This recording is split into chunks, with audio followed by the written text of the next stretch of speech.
আমি সবচেয়ে বেশি দায় করব সাইফুল বারী টিটুকে আরহামকে হারানোর জন্য।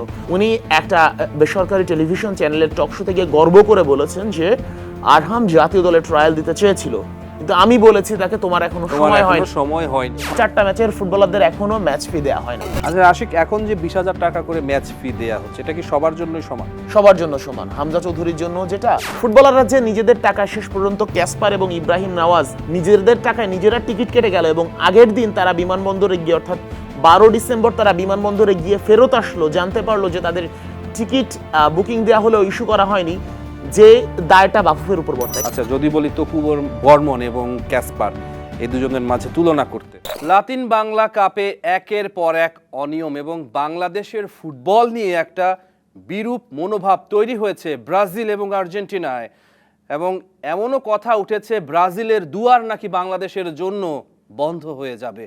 লাতিন বাংলা কাপ এবং বাংলাদেশের ফুটবলের বিভিন্ন বিষয় নিয়ে কথা বলতে আমার সাথে যোগ দিচ্ছেন শেখ আশিক। আশিক, আপনাকে স্বাগত জানাচ্ছি। আপনাকে ধন্যবাদ পিয়ার। আশিক, যেটা বলছিলাম, লাতিন বাংলা কাপে একের পর এক অনিয়মের কথা এখনো ভেসে বেড়াচ্ছে, সেই অনিয়মগুলো নিয়ে যদি বলতেন।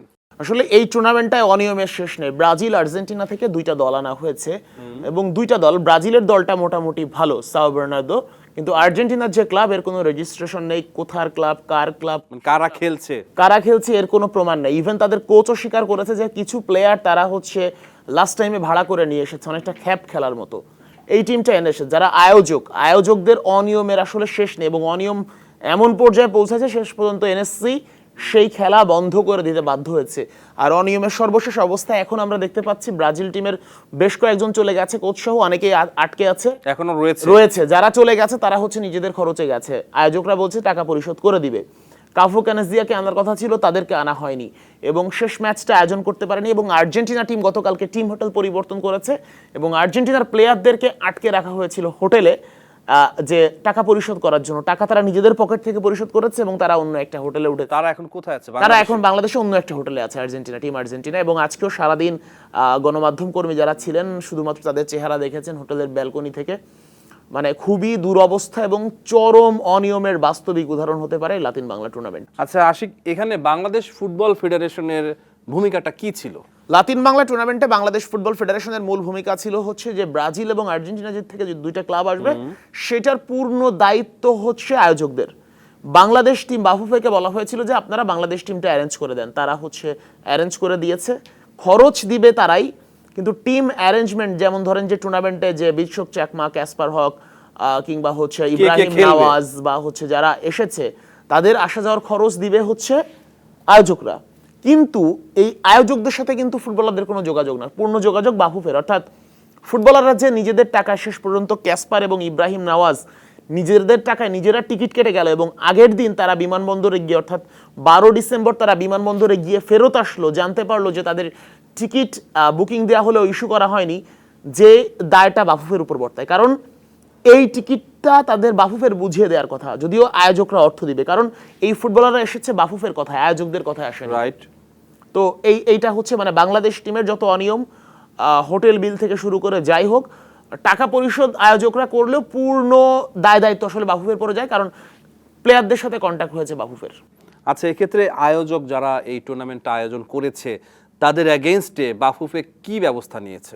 বাফুফেকে আমি এখন পর্যন্ত কোনো ব্যবস্থা নিতে দেখিনি, শুধুমাত্র তারা লাস্টে একটা স্টেটমেন্ট দিয়েছে যে এর কোনো আয়োজকরা কি উড়ে এসে জুড়ে বসেছে এমন টাইপের? অনেকটা এমনই। আমি তাকে প্রশ্ন করেছিলাম যে মূল আয়োজক আসাদুজ্জামান, তাকে আমি প্রশ্ন করেছিলাম যে আপনি কি হামজা সবিদদের যে ক্রেজ দেখে 5 মিনিটে টিকিট বিক্রি হয়ে যাচ্ছে, এইটা দেখেই কি হচ্ছে আপনি ফুটবলের এই যে তুমুল জনপ্রিয়তাকে ক্যাশ করে নিজের পকেট ভারী করতে চেয়েছেন কিনা? সে বলল না, আমি আসলে ফুটবল নিয়ে কাজ করতে চাই। সে মূলত একজন সাবেক বক্সার এবং বক্সিং নিয়ে কাজ করে এবং তার বিরুদ্ধে অভিযোগ আছে তার মানে ব্যবসার অন্যতম অংশ হচ্ছে এই বক্সিংয়ের মাধ্যমে বিভিন্ন দেশে বক্সার নিয়ে যাওয়া এবং তাদেরকে রেখে আগে থেকেই তার বিপক্ষে অভিযোগ আছে যে মানব পাচার, এবং একই সঙ্গে তাদের যে বক্সিংটা, ওই বক্সিংয়ের সাথে ফিক্সিং এর বড় একটা অংশ পাওয়া যায়, মানে গ্যাম্বলিং বা জুয়া। তো মোটামুটি এই ধরনের অভিযোগ তার বিরুদ্ধে। বাংলাদেশের ফুটবলে যখন এই হাইপটা তৈরি হলো, পয়সা আসছে, অসৎ লোকদের আনাগোনা কিন্তু বাড়ছে। কারণ সে বক্সিং এর লোক, সে কেন আসলে বাফুফের তো আসলে উচিত ছিল মানে এই টুর্নামেন্টে আরো বেশি ইনভলভ হওয়া, মানে আমি যেটা মনে করি, যেহেতু আয়োজন হয়েছে, এই আয়োজনটা অনেক সুন্দরভাবে করা যেত। ব্রাজিল আর্জেন্টিনা থেকে টাকাটা কোথা থেকে দিবে, কিভাবে দেবে, স্পন্সরটা সুন্দরভাবে অ্যারেঞ্জ করতে পারতো, এবং অ্যাটলিস্ট বাফুফের তত্ত্বাবধানে রাখা উচিত ছিল তাদেরকে। যেহেতু বাফুফে কিছু দায়িত্ব নিয়েছে, কিছু দায়িত্ব নিলে আরেকটু দায়িত্ব নেওয়া উচিত ছিল, আমার কাছে যেটা মনে হয়। না, এই যে কথাটা বললাম যে বাফুফেতে তো এখন টাকা পয়সা আসছে বাংলাদেশের ফুটবলে এবং সবার মনোযোগ সেদিকে সরে যাচ্ছে, এক্ষেত্রে অনেক লোকই আসবে যারা সুবিধাটা নিতে চাইবে। এখানে অবশ্যই বাফুফের, তাহলে যদি বাফুফে যদি বুঝতে পারতো যে না, এই লোকের আসলে উদ্দেশ্য ভালো না, তখন এই যে অ্যারেঞ্জমেন্ট, বাফুফে যদি চাইতো তাহলে এই ধরনের আয়োজন আসলে করতে পারতো না। বাফুফে যদি স্ট্রিক্টলি চাইতো না যে তোমাদের এই ধরনের আয়োজন আমরা চাই না, আমরা হেল্পও করবো না, প্রয়োজনে আমরা এমন আয়োজন করবো, আমরা আরো ভালো আয়োজন করবো, ফুটবল ফেডারেশন চাইলে আরো ভালো আয়োজন করতে পারে। হ্যাঁ, তাদের দল দিয়েছে, অর্থাৎ তারা এখানে অংশ নিয়েছে, সম্মতি দিয়েছে, এক্ষেত্রে বাফুফে কিভাবে লাভবান হয়েছে বলে আপনি মনে করেন? বা বাফুফে এখানে লাভবান হয়নি, উল্টো বাফুফের আসলে মান ক্ষুণ্ণ হয়েছে, ইমেজ নষ্ট হয়েছে। কারণ দেখেন যে ক্যাসপার হক এবং ইব্রাহিম নওয়াজ যখন মানে টিম হোটেল থেকে গিয়ে, বাসা থেকে গিয়ে হচ্ছে যখন বিমানবন্দরে যায় এবং টিকিট নিতে গিয়ে তখন দেখে যায়, মানে বিমানবন্দরে ঢুকতে গিয়ে দেখে যে তাদের টিকিট আসলে নেই, সেই টিকিট অন্যরা নিয়ে চলে গেছে, তখন ব্যাপারটা লজ্জার, সবাই দেখেছে। এবং একই সঙ্গে যখন বলবে যে ফুটবলে দুইটা ফুটবল দল বাংলাদেশে গিয়ে ব্রাজিল এবং আর্জেন্টিনা থেকে তারা আটকে আছে, ফিরতে পারছে না, তাদের টিকিটের টাকা কেউ পরিশোধ করছে না, আলটিমেটলি মানুষ, মানে কে বক্সিং প্রমোশনের কোন পেজ থেকে তাদের জন্য আয়োজন করা হয়েছে এটা মানুষ দেখবে না, তখন ফুটবলের উপরই দায়টা আসবে। ব্রাজিল আর্জেন্টিনার লোকজনও ধরে নেবে যে বাংলাদেশ ফুটবল ফেডারেশন এমন করেছে, মানে নরমাল, মানে এবং ব্রাজিলের যে দলটা এসেছে তাদের কোচও কিন্তু বলেছেন যে তিনি দেশে ফিরে ব্রাজিলের নেতাদের সাথে কথা বলবেন, এবং তিনি এমনও বলেছেন যে ব্রাজিলের দুয়ারটা বাংলাদেশের জন্য বন্ধ হয়ে যায়। তিনি বলে গেছেন যে মানে এর পরবর্তী সময় হয়তো বা ব্রাজিল থেকে আর কোনো দল বাংলাদেশে কখনো খেলতে আসবে না, তারা যে ট্রিটটা পেয়েছে এখানে এই জন্যই। আচ্ছা, এই যে লাতিন বাংলা কাপটা হলো, এখানে কোন কোন ফুটবলার, আপনি মাঠে ছিলেন, বাংলাদেশের হয়ে যারা খেলেছে, কোন কোন ফুটবলার আপনার নজর টেনেছে? প্রথমেই বলতে হয় কোচের সঙ্গে, মানে কোচ ইমরুল হাসান যিনি ছিলেন, ওনার সঙ্গে আমি একমত যে ক্যাসপার হক ছিলেন অন্যতম পারফর্মার, এবং ফ্যানদের দৃষ্টিতে বাংলাদেশের সেরা পারফর্মার ছিলেন ইব্রাহিম নওয়াজ, যাকে দেখে অনেকেই মনে করে বয়স 20 বা 21 বছর, মানে ফিজিক্যাল স্ট্যাবিলিটি দেখে, কিন্তু বাস্তবে তার বয়স মাত্র 17 বছর। 17। ইব্রাহিম নওয়াজ অসাধারণ খেলেছে, এবং ব্রাজিলের বিপক্ষে যে ম্যাচে বাংলাদেশ 4 গোল হজম করেছে, ওই ম্যাচেও ইব্রাহিম নওয়াজ অসাধারণ ছিল। বিশ্বক চাকমা ভালো খেলেছে, যদিও বলের যোগান পায়নি, কিন্তু সাথে কিছু লোকাল বলের যোগানটা কেন পায়নি? এই যে কারণ দেখেন যে মানে ট্রেনিং এর আসলে স্বল্পতা ছিল, একদম অল্প সময় তারা ট্রেনিং করেছে, একসাথে বোঝাপড়াটা কম ছিল। বিভিন্ন গ্রুপে দেখলাম যে লেখা হচ্ছে যে ইচ্ছা করে নাকি তাকে বল দেয়নি। এটা আসলে এতটাও না, আবার ইচ্ছা করে কি, ধরেন যে বোঝাপড়ার, যেমন সেকেন্ড ম্যাচে কিন্তু অন্য রোল ছিল বিটশোকের, নাম্বার 10 রোল ছিল বিটশোকের সেকেন্ড ম্যাচে, তো এই জায়গায় তার পড়ালেখা নাও কি নিয়ে একটু ব্যস্ত রয়েছে। ব্যস্ত আছে, এবং বিটশোক চাকমা হচ্ছে রিসেন্টলি সে ফুটবলে একটু কম ফোকাস করতে পারছে পরীক্ষার জন্য, যদিও সে হচ্ছে এখন ফিরে গিয়ে আবার ফুটবলে টাইম দিবে। তবে 4 জনের উপরই মারাত্মক সন্তুষ্ট। ইভেন 15 বছরের যে ঈশান মালিক এসেছে, সেও দুর্দান্ত খেলেছে। লোকাল যারা আছে এর মধ্যে সবচেয়ে বেশি আলো কেটেছেন মানিক, যে মানিক হচ্ছে অ্যাসিস্ট করেছিলেন সেকেন্ড ম্যাচে এবং রাইট উইং এ খেলেছিলেন ফার্স্ট ম্যাচে। মানিক অসাধারণ খেলেছে। আরো কয়েকজন প্লেয়ার আছে যারা ভালো খেলেছে, এবং ইন ফিউচারে তারা আলো কাটবে বাংলাদেশের। এই যে প্রবাসী ফুটবলার যারা আসলো এই টুর্নামেন্টে খেলার জন্য, এই কাপে খেলার জন্য, এখান থেকে কোন ফুটবলারটা আসলে এখনই জাতীয় দলে বাংলাদেশকে রিপ্রেজেন্ট করতে পারে? নিতে গেলে বা হচ্ছে কিছুদিনের মধ্যে নিতে গেলে এখানে ক্যাসপার হক আসলে সবার চেয়ে এগিয়ে থাকবে, একদম চোখ বন্ধ করে। ক্যাসপারের যে ফিজিক্যাল ফিটনেস, যে সেন্স, গেম সেন্স, সবকিছু মিলিয়ে সেক্ষেত্রে জাতীয় দলে তার পজিশনটা কোথায়? সেন্টার ব্যাক তো আছে, ধরেন যে তারেক কাজী আছে, তপু বর্মন আছে, শাকিল আহাদ তপু আছে, তাদের সঙ্গেই খেলতে পারবে। আচ্ছা, যদি বলি তপু বর্মন এবং ক্যাসপার, এই দুজনের মাঝে তুলনা দেখেন, এখানে তুলনার একটা জায়গা আছে। ক্যাসপার একেবারে নতুন, যার এখনো জাতীয় দলে অভিষেক হয়নি। তপু বর্মন অনেক সিনিয়র, হয়তোবা তপুর পারফরমেন্সে ভাটা পড়ছে আস্তে আস্তে বয়সের কারণে, স্বাভাবিক, বাট তপুর এখনো বাংলাদেশের অনেক কিছু দেয়ার আছে, এবং ক্যাসপার হয়তোবা একসময় তপুর চেয়েও ভালো হবে, এবং ভালো হওয়াটাও স্বাভাবিক, এবং তার জন্য একটু সময় দিতে হবে। কন্টেন্ট বানিয়েছেন সম্প্রতি ক্যাসপারকে নিয়ে, একটা ট্যাকল তিনি করেছেন একেবারে শেষ মুহূর্তে গিয়ে। হ্যাঁ, এটাও আসলে কোচ ইমরুল হাসানের একটা নির্দেশনা ছিল, যে তুমি তোমার যেহেতু ফিজিক্যাল স্ট্যাবিলিটি ভালো, এবং তুমি যেহেতু আমাদের লাস্ট ডিফেন্ডার, তোমার কাজই থাকবে হচ্ছে তুমি ওয়েট করবা, লাস্ট পর্যন্ত ওয়েট করবা, এবং লাস্ট পর্যন্ত ওয়েট করে যখন দেখবা যে আর কোনোভাবে হচ্ছে না, তখন তুমি ট্যাকেলে যাবে। এর আগ পর্যন্ত ট্যাকেলে যেও না, তুমি মার্কে রাখো। এটা হচ্ছে কোচের পরামর্শ ছিল, এবং সেই অনুযায়ী খেলেছেন, এবং সেটা আসলেই কাজে দিয়েছে। এবং আমি নিজেও ইমরুল কোচ যিনি রয়েছেন তার সাথে কথা বলেছি, তার চারজন যে প্রবাসী ফুটবলার এসেছে তাদের নিয়ে জিজ্ঞেস করেছিলাম ওনাকে, এবং উনি বলেছেন যে ক্যাসপার হক হেডেও নাকি খুব ভালো। হ্যাঁ, ক্যাসপার হেডে খুবই ভালো, সে হেডে গোল পায়, মাঝে মধ্যে হেডে গোল পায়, হয়তোবা এই টুর্নামেন্টে আমরা তার গোল দেখিনি, কিন্তু সে মাঝে মধ্যে হেডে গোল পায়। বিশেষ করে আমরা যদি বলি যে হচ্ছে জুনে যে ট্রায়াল হয়েছিল, ট্রায়ালের সেকেন্ড দিনে সে হেডে দুর্দান্ত 2টা গোল করেছিল। তো ক্যাসপারের যেহেতু অনেক লম্বা, 6 ফিট 2 বা 3 এবং অনেক স্ট্রং, তো সেই জায়গা থেকে সে হেডে খুব ভালো। এবং এই টুর্নামেন্ট যখন চলছিল একটা দীর্ঘ শ্বাস বাংলাদেশের ফুটবল ফ্যানদের আরহামকে নিয়ে। আরহামের ব্যাপারটা আসলে দুঃখজনক, এবং আমি এখানে বলবো যে সাইফুল বারী টিটু, টেকনিক্যাল ডিরেক্টর বাফুফের, তার অনেক বেশি দায় আমাদের আরহামকে হারানোর কারণে।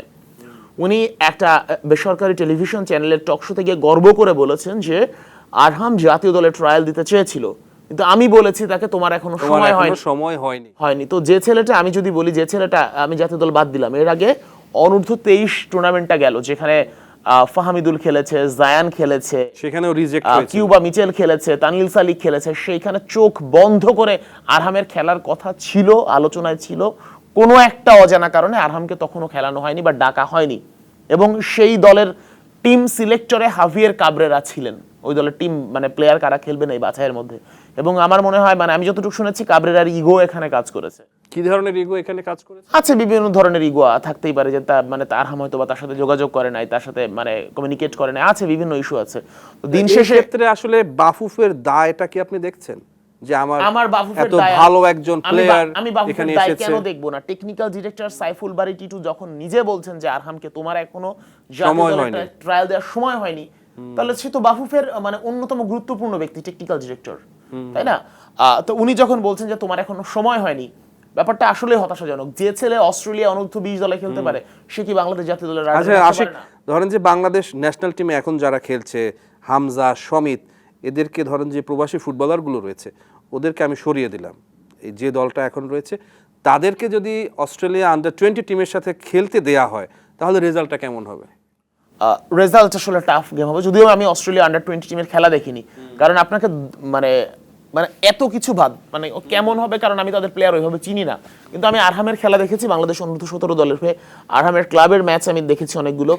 এবং এই যে ম্যাচগুলোর কথা বলছেন, যে দলটা নিয়মিত ওয়ার্ল্ড কাপ খেলে, যে দলটাকে ওয়ার্ল্ড কাপে হারাতে আর্জেন্টিনা বিশ্ব চ্যাম্পিয়ন হওয়ার আগে বেগ পেতে হয়েছে, মেসিকেও বেগ পেতে হচ্ছিল হাইটের কারণে, সেই দলটার আন্ডার-20 টিম কেমন হবে, এটা আসলে মানে খুব বেশি মানে রিসার্চ করার প্রয়োজন আছে বলে আমি মনে করি না। ধরেন যে এমন একজন প্লেয়ার যখন এলো ট্রায়ালে বা আন্ডার-17 টুর্নামেন্টে একটা খেলেছে, আন্ডার-17 টুর্নামেন্ট ছিল সেটা, আন্ডার-17 খেলেছে এবং চোখ বন্ধ করে একদম যে মানে পাক্কা সিন্ডিকেট যেটাকে বলা হয়, যে ওকে বল দিস না, ওকে বল দিস না, আরহামের সাথে ওইটা হয়েছিল। তাকে বল দেয়া হয়নি, এবং ফ্যানরা সবাই দেখেছে লাইভ ম্যাচগুলো, যে আরহাম ধরেন যে লেফট উইং এ, তো লেফট উইং দিয়ে ঢুকছে, আরহামের কাছে বল দিলে মানে শিওর গোল বা অ্যাসিস্ট।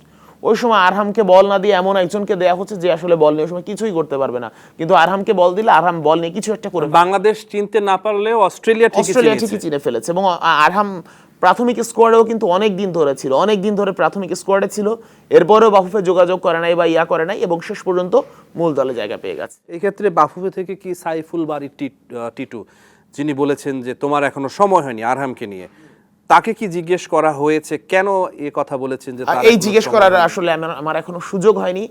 আমি লাস্ট দিনও ট্রাই করেছি তাকে, আমি তার সাথে কথা বলার চেষ্টা করেছি, সে বলছে পরে কথা বলবো আপনার সাথে।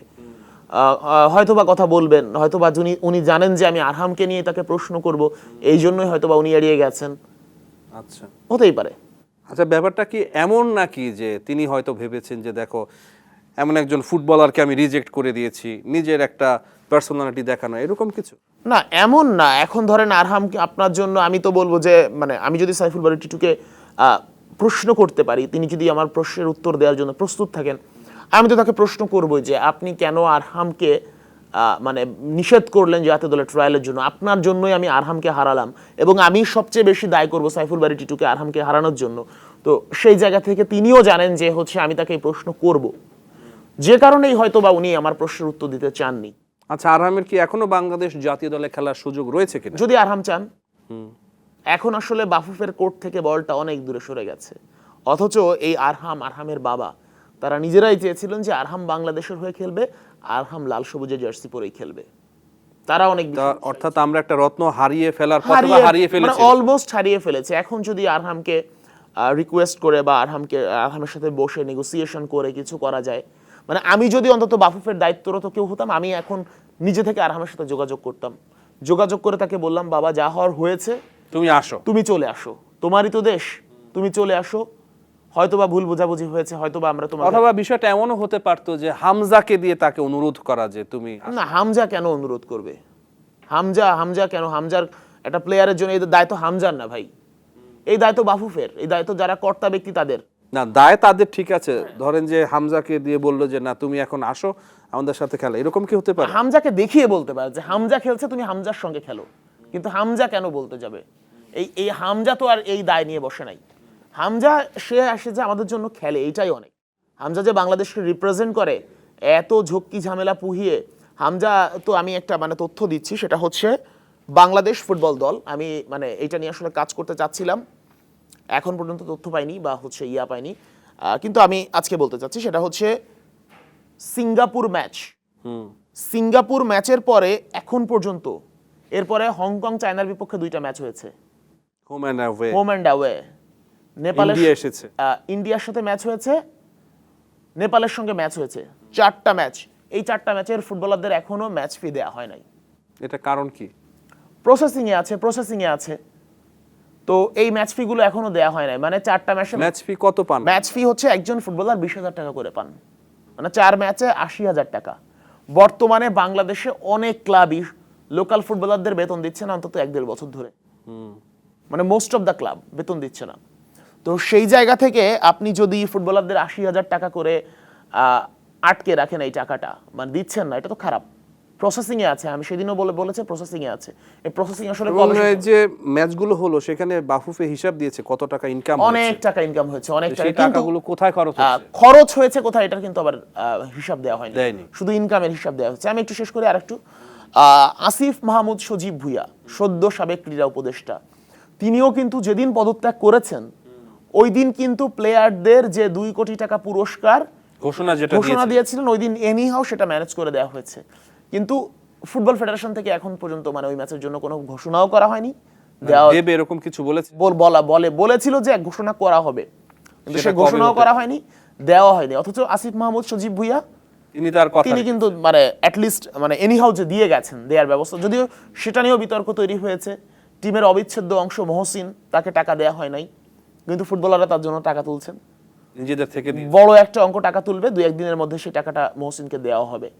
কিন্তু বাফুফে চাইলে এখানে মানে একটা সিস্টেম করতে পারতো যে মহসিন অন্তত টাকাটা পাক।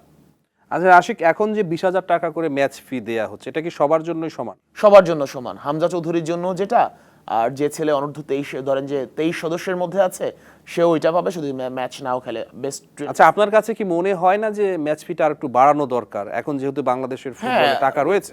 কারণ আমি যতদূর জানি যে আগে ছিল $200, তো $200 হিসাব করলে তো আরো বেশি হয়, তো এখন 20,000 টাকা করে দেয়। সেইটা আপনি লাস্ট খেলেছে কবে, আপনার সিঙ্গাপুরের সাথে ম্যাচ খেলেছে কবে, এরপরে যে হংকং চায়নার 2টা ম্যাচ হয়ে গেল, নেপাল ম্যাচ এবং ভারত ম্যাচ, এই 4টা ম্যাচের কোনো ম্যাচ ফি এখনো ফুটবলাররা পায়নি। ফুটবলাররা কি আসলে সন্তুষ্ট যে ফিটা এখন দেয়া হচ্ছে? সন্তুষ্ট না, সন্তুষ্ট হবে কি হবে? 80,000 20,000 টাকা একটা ম্যাচ খেলে, এছাড়া তাদের কোনো বেতন নাই। আর এমন হতো যে ক্লাব ফুটবলে এখন মানে এখন বাংলাদেশে যে সিস্টেমটা চলছে, ক্লাব ফুটবলে ফুটবলাররা বেতন পাচ্ছেন না, দেশি ফুটবলাররা অধিকাংশ ক্লাবে মোস্ট অফ দ্য ফুটবলার বেতন পাচ্ছেন না। শুধুমাত্র বিদেশি ফুটবলারদের ওইভাবে বেতন দেওয়া হচ্ছে, কারণ বিদেশি ফুটবলারদের বেতন না দিলে তখন হচ্ছে ফিফায় কমপ্লেইন করবে, তখন ক্লাবে নিষেধাজ্ঞা আসবে, যদিও কিছু কিছু ক্লাবে মাঝে মধ্যে আসে। হামজা সমিত যারা রয়েছেন তারা তো আসলে প্রাইডের জন্য খেলে নাকি? তারা আসলে বাংলাদেশের ফ্যানদের ভালোবাসার জন্য খেলে। সমিত সোমকে জিজ্ঞেস করা হয়েছিল তুমি কি চাও, সমিত সোম বলেছিল আমি খেলতে চাই, কিন্তু সেই সমিতের সাথে তো এমন করা হয়েছে, ম্যাচে নামানো হয়নি, সেকেন্ড হাফে নামানো হয়েছে কাবরেরা যেটা করেছেন। অথচ সমিত, আমি গ্যারান্টি দিয়ে বলছি, সমিত ফুল ফিট ছিলেন না, ধরেন যে অর্ধেক ফিটই ছিল, তারপর আমাদের যারা লোকাল প্লেয়ার রয়েছে তাদের চেয়ে তো বেটার হতো। অবশ্যই বেটার হতো, কিন্তু সেটা হচ্ছে না, কি করবেন, কিছুই করার নাই।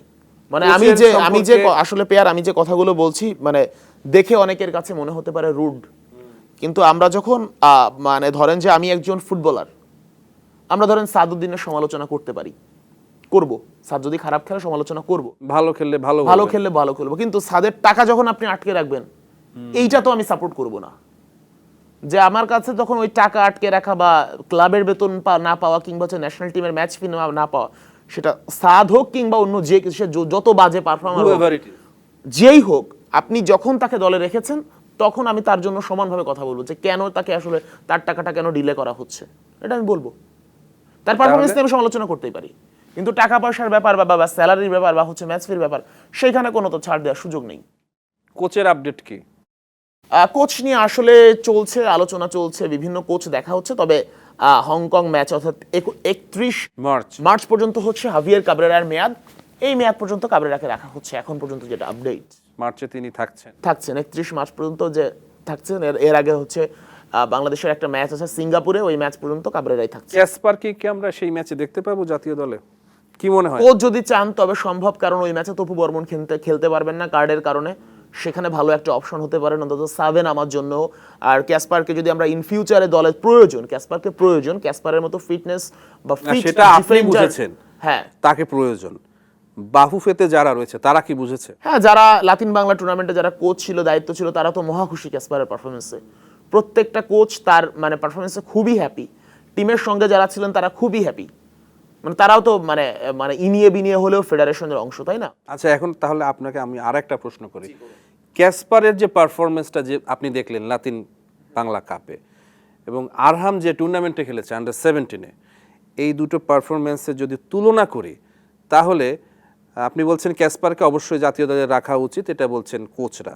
তো সেখানে আসলে কি হলো আরহামের ক্ষেত্রে? আরহামের ওই টুর্নামেন্ট আরো আগে হয়েছে, আরহাম এখন আরো পরিণত। মানে ইভেন আপনি যদি আমাকে তাহলে এই কথা আমি বলছি, আপনি কি বলতে চাচ্ছেন আমি বুঝতে পেরেছি। আপনি যদি এখন বলেন যে আপনাকে একটা অপশন দেয়া হলো যে কাকে আগে ঢুকাবেন জাতীয় দলে, আরহাম নাকি ক্যাসপার, আমি এখানে মানে এনিহাউ আমি আরহামকে এগিয়ে রাখবো, মানে অন্তত এই মুহূর্তের মানে বিচারে। সেটা আপনিও বুঝতে পারছেন, বাংলাদেশের ফ্যানরাও বুঝতে পারছে, যিনি কোচ ছিল তিনি বোঝেননি। কেন বোঝেননি, নাকি ইচ্ছা করে বোঝেননি, এটা তো আসলে আমি বলতে পারবো না। তবে বাস্তবতা হচ্ছে বোঝা হয়নি, এবং না বোঝার কারণে তাদের এই প্রশ্নগুলো আসলে কে করবে? যিনি দায়িত্ব ছিলেন তার দায়িত্বটা কাদের দায়িত্ব ওই যে টেকনিক্যাল কমিটির দায়িত্ব। এটা কি এমন যে টেকনিক্যাল কমিটির নাম দিয়ে অনেকগুলো জিনিস আমরা বাংলাদেশ ফুটবল ফেডারেশন আড়াল করে এতটাও না, রাখছে? আবার ধরেন যে টেকনিক্যাল কমিটির কিছু আছে, ভালো দিকও রয়েছে। প্রত্যেকের ভালো দিক বলছি না, আমি বলছি যে প্রত্যেকের ভাগ ভাগ করা দায়িত্ব আছে। এটা খুবই নরমাল বিষয়। প্লেয়ার চুজ করে কোচ, একদম কোচ। আচ্ছা, আমাদের যে প্রবাসী ফুটবলাররা এলো, এরা কি বাফুফে নিজে থেকে বা নিজেরা চিনে নিয়ে তারপরে যোগাযোগ করেছে, নাকি ফ্যান গ্রুপ যেগুলো রয়েছে সেখান থেকে আসলে আওয়াজটা উঠেছে? মানে কোন টুর্নামেন্টের কথা আপনি বলছেন? যে কোনো না, আমি একটু বলি যে অধিকাংশ ফুটবলারদেরই ফ্যানদের বের করা, অধিকাংশ ফুটবলার। সে হামজা, অর্থাৎ এখানে বাফুফের কোনো কৃতিত্ব নেই, অত বেশি কৃতিত্ব নেই। বাফুফের কৃতিত্ব আছে ধরেন যে প্লেয়ারদের আনা, যেমন সুমিত সোমকে রিজেক্ট করে দেয়, রাজি করানো, কোচরা রিজেক্ট করে দিচ্ছে। হ্যাঁ, যেমন ধরেন যে আমি যদি বলে যে যার যেটা ক্রেডিট তাকে সেটা আমি দিব, যার যেটা ডিসক্রেডিট সেটা নিয়ে আমি একদম নির্ভয়ে কথা বলবো। যেমন হামজা চৌধুরী যখন আসেন তখন কিন্তু তাবিদ আওয়ালের ক্রেডিট আপনাকে দিতে হবে। তাবিদ আওয়াল তখন হচ্ছে নিজে গিয়ে হামজার সঙ্গে কথা বলে ইংল্যান্ডে থেকে ডিনার করে অ্যারেঞ্জ করে হামজাকে এনেছেন এবং কাজ করেছেন। অর্থাৎ আরহামের ক্ষেত্রে এমনটা হতে পারত, আরহামের ক্ষেত্রে এতটা প্রয়োজন ছিল না। এরপরে হচ্ছে যদি বলি হচ্ছে আমি তার পরিবারই আসলে আগ্রহী ছিল, এবং আমি যদি বলি হচ্ছে আমাদের মানে সমিত সোমের ব্যাপারটা ডিল করেছেন হচ্ছে ফাহাদ করিম, খুব সুন্দরভাবে ডিল করেছেন ফাহাদ করিম। খুবই স্বল্প সময়ের মধ্যে সমিতকে আনা গেছে, এই ক্রেডিটটাও ফাহাদ করিমকে দিতে হবে। মানে ফাহাদ করিমকে বার্তাটা আসলে কে দিয়েছে, না এই সমিতকে আমাদের দরকার, এই বার্তাটা ফ্যানদের থেকে এসেছে। আলোচনা যখন আসে তখন আসে। আবার যখন ফাহাদ করিমের কোনো মানে কাজে দেখবো যে আমি গাফিলতি আছে, তখন আমি ফাহাদ করিমকে প্রশ্ন করব, যে বিষয়ে গরমিল আছে সেটা আমি জিজ্ঞেস করবো তাকে, আবার যেটা তার ক্রেডিট দেয়ার সেটা আমি দেব। কিন্তু আলটিমেটলি আমার বিষয়টা হবেই এমন যে যার জন্য যে দোষী, এটাও আমার যেমন নির্ভয় বলতে হবে, যার জন্য যাকে ক্রেডিট প্রাপ্য তাকেও সেই ক্রেডিটটা দিতে হবে। যেমন আমি প্রশ্ন আমরা কি পাবো বলে মনে হচ্ছে না আরহামের ব্যাপারটা হচ্ছে আমি আসলে এখন বলতে পারছি না। এখন অনেকটাই আরহামের বাবা যেটা বলছেন যে অনেকটাই আরহামের উপর নির্ভর করছে, সে আসলে কি চায়। না, সে তো খেলতে চেয়েছে, এই যে রিজেক্ট করে দেয়া হলো, হ্যাঁ। কেন? এটার উত্তরটা ওই যে পাবো নাকি আমরা? মানে ওই যে তার এখনো বয়স হয় নাই, সে এখনো টু ইয়াং, এটাই হচ্ছে, এগুলো হচ্ছে লজিক। কিন্তু আলটিমেটলি এইসব লজিক দিয়ে কতটুকু কাজ হয় আমি আসলে জানি না, এবং মানে জানার প্রয়োজন আছে, কিন্তু চেষ্টা করে হয়তো বা জানতে পারছি না এই মুহূর্তে। বাংলাদেশ জাতীয় দলের ফরওয়ার্ড লাইনে একটা দুর্বলতা ছিল বা আছে, সেক্ষেত্রে এটা বিকল্প কে হতে পারে? মানে ফরওয়ার্ড লাইনে দুর্বলতা বলতে আপনি মানে কোন গোল পজিশন? স্কোরিং। গোল স্কোরিং এর জন্য এখন সবচেয়ে ভালো অপশন হচ্ছে ট্রেভার ইসলাম, যিনি আসতে রাজি হয়েছেন। যদিও আমি বলছি সেটা হচ্ছে ফ্যানরা অনেক বেশি আশা নিয়ে বসে আছেন, কিন্তু ট্রেভারের কাগজপত্র এখনো কিছুই আগায়নি। এটা কেন হলো? বলা হচ্ছে যে ট্রেভারের যে বাবার যে কাগজপত্র, সেগুলো হাতে লেখা পাসপোর্ট, এখনো বাবার পাসপোর্ট অনেক আগের। জমা পড়েছে, তার আপডেট এখনো হচ্ছে না, কাজে ধীর গতি, বিভিন্ন ধরনের আলাপ আছে। বাট যার কাছে দায়িত্বটা আছে, মানে বাফুফে থেকে যিনি দায়িত্ব পেয়েছেন, তিনি আমাকে বলেছেন যে কাগজপত্র আসলে কিছুই আগায়নি ওইভাবে। যে কেন আগায়নি, কারণ কি?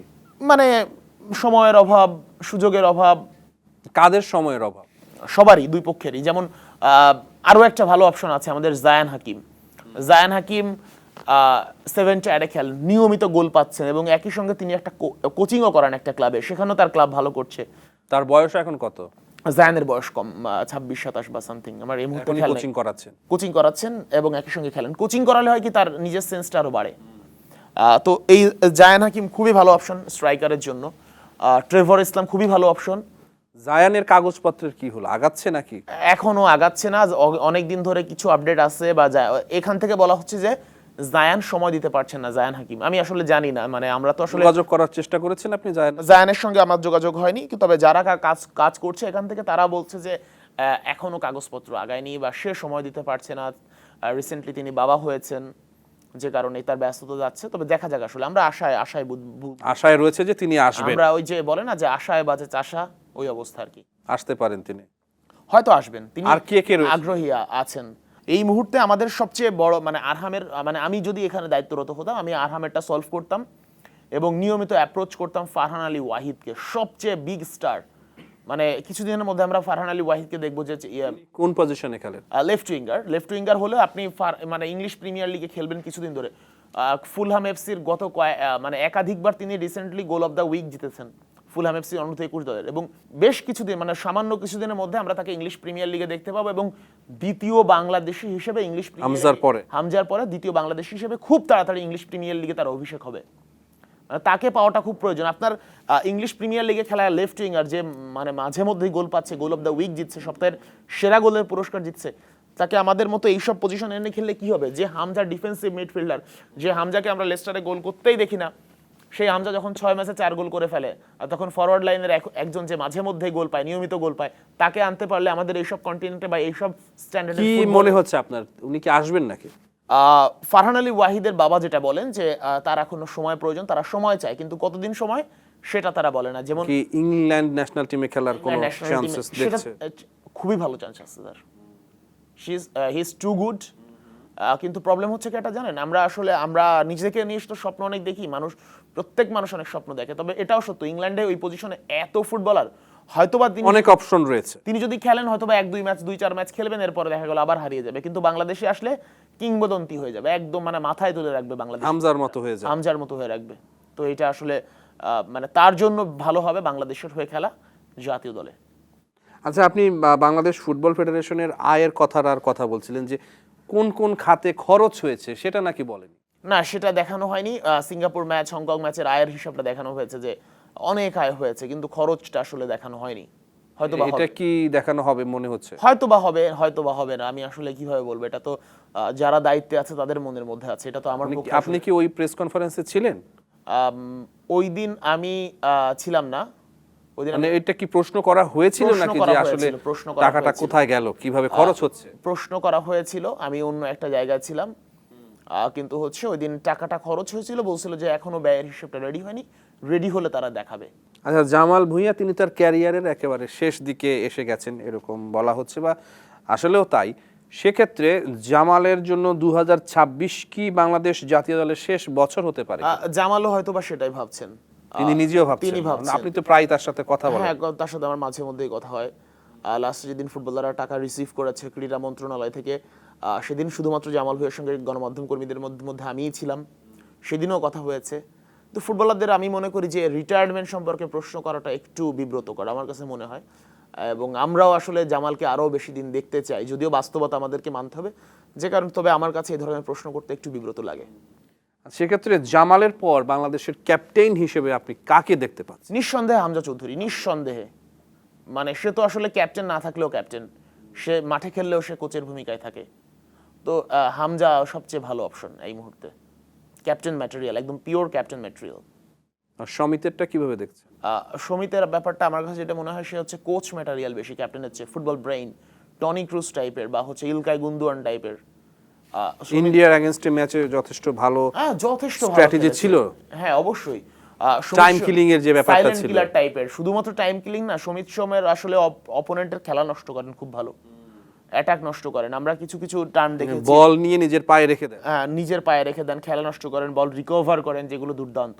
আচ্ছা, 2026 সালে বাংলাদেশ জাতীয় ফুটবল দলের জন্য চ্যালেঞ্জগুলো আসলে কি কি হতে পারে? চ্যালেঞ্জগুলো আসলে মানে অনেক চ্যালেঞ্জ। প্রথম চ্যালেঞ্জটা হচ্ছে এফসি এশিয়ান কাপের যে বাছাই পর্বের শেষ ম্যাচটা সিঙ্গাপুরের বিপক্ষে, এই ম্যাচে ভালো করা। সিঙ্গাপুরের মাটিতেই হবে খেলা, ইতোমধ্যে কোয়ালিফাই করে ফেলেছে। তো সেই জায়গা থেকে এই ম্যাচে ভালো করা, ভালো একজন কোচ খুঁজে পাওয়া, সেই কোচের সঙ্গে মানিয়ে নেওয়া, এবং আরও কিছু ইস্যু আছে। ক্লাবের ফুটবলের বিভিন্ন স্ট্রাকচার আছে, তবে জাতীয় দল আসলে ক্লাবে যত ভালো করবে, ক্লাব ফুটবলের স্ট্রাকচার যত ভালো হবে, তত ভালো হবে জাতীয় দল। যেহেতু ফুটবল ফেডারেশনের স্পন্সর পাচ্ছে, রুট লেভেলের কাজ করার স্পন্সর পাচ্ছে, মানে আমার গ্রাস রুটে যত উন্নয়ন হবে, জাতীয় দল তত ভালো হবে। জাতীয় দলের খেলা তো আসলে আপনার উইন্ডোতে, এই সব কিছু মিলে আসলে চ্যালেঞ্জিং। তবে এখনও তো আসলে শিডিউল ওইভাবে পাওয়া যায়নি, যে কারণে হচ্ছে আমাদের ওয়েট করতে হবে কি আছে না আছে, প্রতিপক্ষ কারা, এগুলো দেখে তারপর।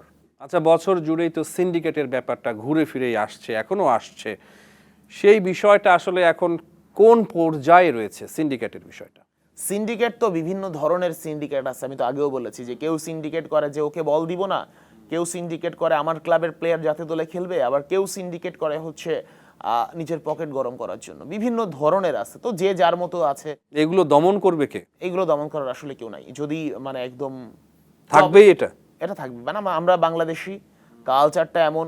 না হলে ধরেন যে বাংলাদেশের সরকার পরিবর্তন যেভাবে হয়, মানে যাদের হাত ধরে পরিবর্তন হয়, যাদের হাত ধরে মানুষ আশা দেখে বা আশা সঞ্চার করে, তাদের মাধ্যমে আবার হতাশ হয়।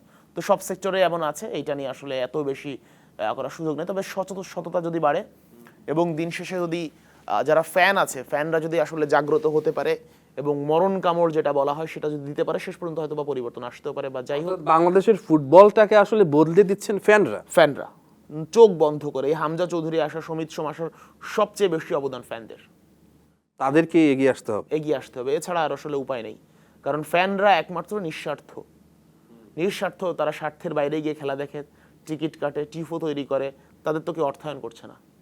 এমনটা যে না তারা রাজনৈতিক প্রোগ্রাম করছে, রাজনৈতিক প্রোগ্রাম করলে অর্থায়নের সুযোগ ছিল, এখানে তাদেরকে সিন্ডিকেটটা কি কমেছে নাকি আগে থেকে? সিন্ডিকেট কমা বাড়া এগুলো হচ্ছে আপেক্ষিক ব্যাপার, সময়ের পরিপ্রেক্ষিতে। এই যে ধরেন যে আমি কেউ ইগোর কারণে সিন্ডিকেট দেখায়, যে আমি আরহামকে এখন সুযোগ দিব না, পারলে তোরা কিছু কর, এটাও এক ধরনের সিন্ডিকেট। আমার ক্ষমতা আছে, আমি দেখালাম, এটা করলাম। সিন্ডিকেট। সো এইগুলা নিয়ে আসলে মানে কথা বলা উচিত, কথা বলতে হবে, কিন্তু তার ফলাফলটা যে আসলে কি হবে, এটা হুইসেল ব্লো করতে হবে, এটাই আসলে। কিন্তু তার ফলাফলটা কি হবে, এটা আসলে আমার পক্ষে বলা সম্ভব না। আশিক, 31 মার্চ বাংলাদেশ সিঙ্গাপুরের বিপক্ষে মাঠে নামবে এফসি এশিয়ান কাপ কোয়ালিফায়ারের শেষ ম্যাচ খেলার জন্য। সেই ম্যাচের আগে বাংলাদেশ কি প্র্যাকটিস ম্যাচ খেলবে কিনা? এখনো এ বিষয়ে আলোচনা হয়নি, কারণ এখন হচ্ছে একটু ফোকাস বা প্র্যাকটিস ম্যাচের প্রতিপক্ষ খোঁজার জন্য বেশি ফোকাস আছে নারী দলের দিকে। নেপালকে চাইলে পাওয়া যাবে, আপনি যদি চান। মানে ক্রিকেটে জিম্বাবুয়ে আর ফুটবলে নেপাল আপনি চাইলেই পাবেন। আরো একটা দল আছে ভুটান, এই দুটো দলকে আপনি পাবেন। কিন্তু আমার কাছে মনে হয় যে আসলে ভালো দলের সঙ্গে খেলা উচিত। ইউরোপের কোনো দল যদি আনতে পারেন বা হচ্ছে একটু ভালো দলের সাথে খেলতে পারেন, যেমন নারী ফুটবলে যেমন আমরা হচ্ছে আজারবাইজান ছিল টুর্নামেন্টে, মালয়েশিয়া এবং আজারবাইজান খুবই ভালো দল, এবং তারা আসলে বুঝতে পেরেছে যে নারী ফুটবলে কোথায় রয়েছে বাংলাদেশ, হ্যাঁ সেটা বোঝা গেছে। আজারবাইজানের সাথে যথেষ্ট ভালো খেলেছে বাংলাদেশ। তো সেই জায়গা থেকে হিসেব করলে প্রতিপক্ষ যদি খুঁজতে পারে, ম্যাচ যদি খেলতে পারে, ফ্রেন্ডলি ম্যাচ, সেটা ভালো হবে। সিঙ্গাপুরের এগেইনস্টে বাংলাদেশ কেমন কি করতে পারে? সিঙ্গাপুর অলরেডি কোয়ালিফাইড, এবং তারা হচ্ছে হোম ম্যাচ তাদের, যদিও হংকংয়ে গিয়েও দিয়েছিল, মরণ কামড় দিয়েছিল বাংলাদেশ, 1-1 গোলে ড্র করেছিল, খারাপ না। ড্র করাটাই ভালো হবে, ভালো Better ড্র achievement। করতে পারলে অনেক অনেক বড় অ্যাচিভমেন্ট হবে এই ম্যাচে, অন্তত তাদের মাঠে গিয়ে। সম্ভব নাকি? অবশ্যই সম্ভব। বাংলাদেশের ফুটবলাররা অ্যাওয়ে ম্যাচ একটু ভালো খেলেছে লাস্ট কয়েকটা গেমে। সেক্ষেত্রে কাবরেরার রোলটা কেমন হবে? আসলে এই ক্ষেত্রে কাবরেরার আমি রোল দেখি না। এই সব সিচুয়েশনগুলোতে আসলে হামজা চৌধুরীর ইন্ডিভিজুয়াল ব্রিলিয়ান্সের কারণে, কিংবা হচ্ছে বাংলাদেশ বেরিয়ে যাবে। সমিত সোমের আউটস্ট্যান্ডিং পারফরমেন্সের কারণে বেরিয়ে আসছে। আশিক, আপনাকে অসংখ্য ধন্যবাদ। আপনাকে ধন্যবাদ পিয়াস। বাংলাদেশের ফুটবলে আরহাম ইসলামকে কেন সুযোগ দেয়া হলো না, এই প্রশ্নটাই 2025 সালে ফ্যানদের সবচেয়ে বড় প্রশ্ন এবং সবচেয়ে বড় আক্ষেপের জায়গা। Rahman pair, star news.